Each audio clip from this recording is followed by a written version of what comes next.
Hello friends, हम लोग पढ़ने जा रहे हैं टीजीटी के लिए नागरिक शास्त्र। टीजीटी और पीजीटी के लिए नागरिक शास्त्र में के सिलेबस में क्या क्या है जो कि एलटी ग्रेड में भी आपको काम देगा, और बिहार स्टेट का पेपर 1 जो सोशल साइंस का है उसमें भी ये पूछा जाता है। और Bihar state paper LT grade का और टीजीटी का लगभग सेमी सिलेबस है। पीजीटी में थोड़े से और भी चैप्टर ऐड हो गए हैं और उसको विस्तृत पढ़ना है। तो देख लेते हैं नागरिक शास्त्र में हमको क्या पढ़ना है। तो 3 यूनिट में बटा हुआ है। एक राजनीतिक चिंतन, दूसरा है राजनीतिक सिद्धांत और तीसरा है संविधान। राजनीतिक चिंतन में भी 2 पार्ट है, एक है पाश्चात्य राजनीतिक चिंतन और दूसरा है भारतीय राजनीतिक चिंतक, जिसमें जो है कौटिल्य हैं, मनु हैं, गांधी हैं। टीजीटी में तो 3 ही पढ़ना है।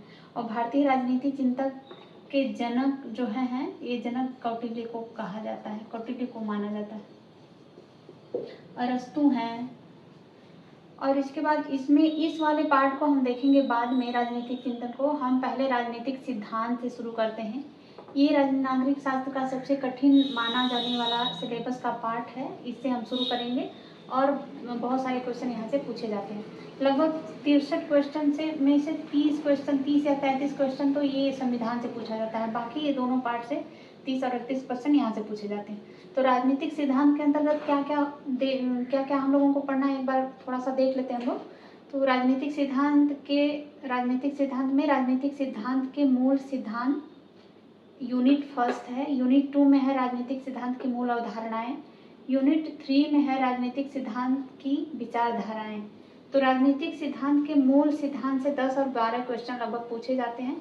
यूनिट 2 से 8 और 10 क्वेश्चन पूछे जाते हैं ये राजनीतिक सिद्धांत और मूल अवधारणाएं से। और यूनिट 3 से राजनीतिक सिद्धांत की विचारधारा से लगभग 5 से 7 क्वेश्चन पूछे जाते हैं। तो राजनीतिक सिद्धांत के मूल सिद्धांत में क्या क्या है। तो राजनीतिक सिद्धांत का अर्थ है, स्वरूप है, मूल उपागम है और सामाजिक विज्ञान के अन्य विषयों से इसका क्या संबंध है, इसको हम पढ़ेंगे। दूसरा है राज्य का अर्थ क्या है और राज्य के निर्माणक तत्व कौन कौन से हैं। तीसरा यूनिट है तीसरा चैप्टर है राज्य की उत्पत्ति के सिद्धांत कौन कौन से हैं। चौथा है राज्य के कार्य कौन कौन से हैं। और लास्ट ऑप्शन है संप्रभुता, जिसमें कि 2 प्रकार की संप्रभुता का वर्णन किया गया है, एकलवादी संप्रभुता और बहुलवादी संप्रभुता। यूनिट 2 के अंतर्गत राजनीतिक सिद्धांत की मूल अवधारणा के अंतर्गत हम लोगों को पढ़ना है अधिकार, दूसरा पढ़ना है स्वतंत्रता, तीसरा चैप्टर समानता, चौथा है न्याय, 5वां है नागरिक और छठा है विधि एवं दंड, 7वां है लोकतंत्र और अधिनायक तंत्र। यूनिट 3 के अंतर्गत जो राजनीतिक सिद्धांत की विचारधाराएं हैं, इसके अंतर्गत व्यक्तिवाद को पढ़ेंगे हम लोग, समाजवाद को पढ़ेंगे, उदारवाद को पढ़ेंगे और फांसीवाद को पढ़ेंगे। इतनी सारी चीज़ें राजनीतिक सिद्धांत के अंतर्गत आएंगी। तो आइए हम शुरुआत करते हैं राजनीतिक सिद्धांत के मूल सिद्धांत से। स्वरूप, अर्थ, स्वरूप, क्षेत्र और उपागम पद्धति को हम लोग आज पढ़ेंगे। तो राजनीतिक सिद्धांत का अर्थ क्या होता है, राजनीतिक सिद्धांत कहेंगे किसे।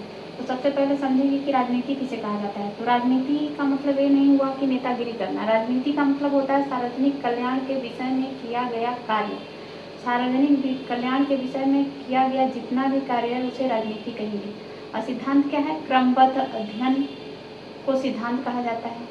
तो इसका अर्थ हो जाएगा सार्वजनिक कल्याण के विषय में किए गए कार्य का क्रमबद्ध अध्ययन ही राजनीति सिद्धांत कहलाएगा। सार्वजनिक कल्याण के विषय में किए गए कार्य का क्रमबद्ध अध्ययन ही राजनीति सिद्धांत कहा जाएगा। राजनीति सिद्धांत का केंद्रीय विषय क्या होता है, तो राज्य होता है। राजनीति शास्त्र का केंद्रीय विषय क्या होता है, राज्य होता है। राज्य किससे मिलकर बना होता है, तो राज्य जो है समाज से मिलकर बना होता है। समाज से मिलकर बनता है राज्य। और समाज किससे बनता है, तो व्यक्तियों से मिलकर समाज बनता है और समाज से मिलकर राज्य बनता है। राजनीतिक स्वरूप से संगठित समाज को ही राज्य कहा जाता है। राजनीतिक स्वरूप से संगठित समाज से मिलकर राज्य बनता है। तो राजनीतिक रूप से संगठित समाज को ही क्या कहेंगे, राज्य कहेंगे। समाज क्या है, व्यक्तियों के समूह से समाज का निर्माण होता है। जैसे जैसे समाज में परिवर्तन होगा वैसे वैसे राज्य में परिवर्तन होगा और वैसे ही राज्य की राजनीति भी परिवर्तित होती जाएगी। कहने का मतलब है जब समाज में परिवर्तन होगा तो राज्य में परिवर्तन होगा। समाज में परिवर्तन तो किस में परिवर्तन, राज्य में परिवर्तन। राज्य में जब परिवर्तन होगा तो राज्य की राजनीति में भी परिवर्तन होगा, राजनीति में भी परिवर्तन होगा। राजनीति शब्द का सबसे पहले प्रयोग करने वाले कौन है? तो अरस्तु हैं। अरस्तु की एक बुक है, अरस्तु ने पॉलिटिक्स नामक एक बुक लिखी थी जो कि बहुत फेमस है। और पॉलिटिक्स शब्द जो है पोलिस शब्द से आया हुआ शब्द है, पोलिस शब्द। और पोलिस का मतलब होता है नगर राज्य। ये पूछा जाने वाला एक एक लाइन जो है पूछा गया क्वेश्चन है टीजीटी में। पोलिस शब्द का अर्थ क्या हुआ? नगर राज्य हुआ। विलियम गाडविल ने राजनीति विज्ञान का सबसे पहले प्रयोग किया। राजनीति शब्द का सबसे पहले प्रयोग किसने किया? तो अरस्तु ने किया था। सबसे पहले प्रयोग करने वाले कौन है? अरस्तु है राजनीति शब्द का। जबकि विलियम गाडविल ने राजनीतिक विज्ञान शब्द का प्रयोग किया, विज्ञान राजनीति विज्ञान शब्द का प्रयोग किया।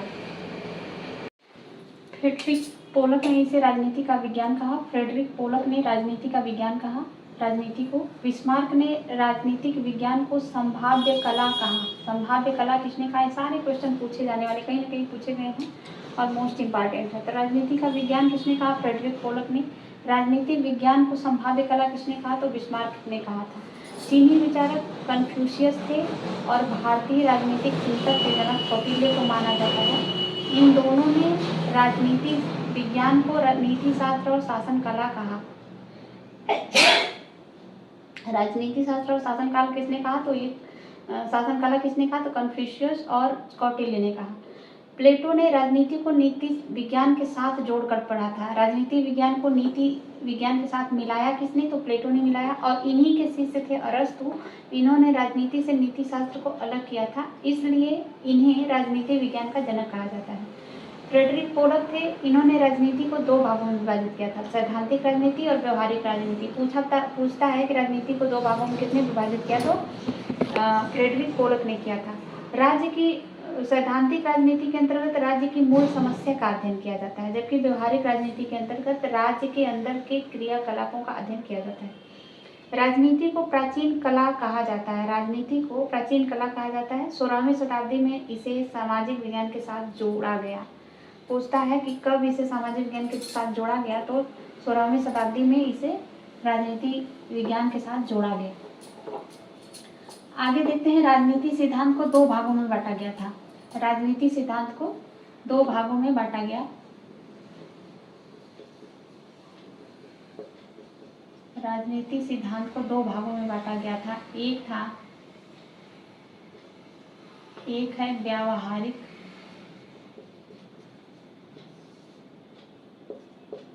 राजनीति सिद्धांत या आधुनिक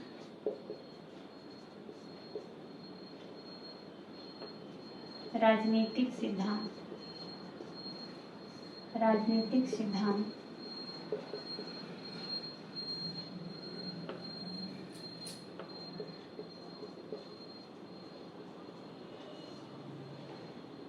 और पहला है परंपरागत राजनीतिक सिद्धांत। इसे प्राचीन भी कह सकते हैं, इसे सैद्धांतिक भी कह सकते हैं। प्राचीन सिद्धांत ये आया 16वीं से 19वीं शताब्दी तक। 19वीं शताब्दी के बीच इसका काल था और ये अस्तित्व में आया 20वीं शताब्दी में। 20वीं शताब्दी में हम लोगों ने देखा राज्य किसे कहते हैं। राजनीतिक सिद्धांत में हम लोगों ने देखा राज्य किसे कहा जाता है। राज्य का अर्थ देखा, राज्य का अर्थ देख लिया, इसको देख लिया। राज्य का स्वरूप देख लिया, राज्य कैसे बनता है, राज्य का स्वरूप भी देख लिया। राज्य का वर्गीकरण भी देखा, राज्य का विभाजन भी हम लोगों ने देखा कि कितने भागों में विभाजित किया गया है इसको। और हम लोगों ने ये भी देखा कि राज्य को किसने क्या क्या कहा था। ठीक है, तो इसके आगे वाली वीडियो में हम इसके आगे पढ़ेंगे।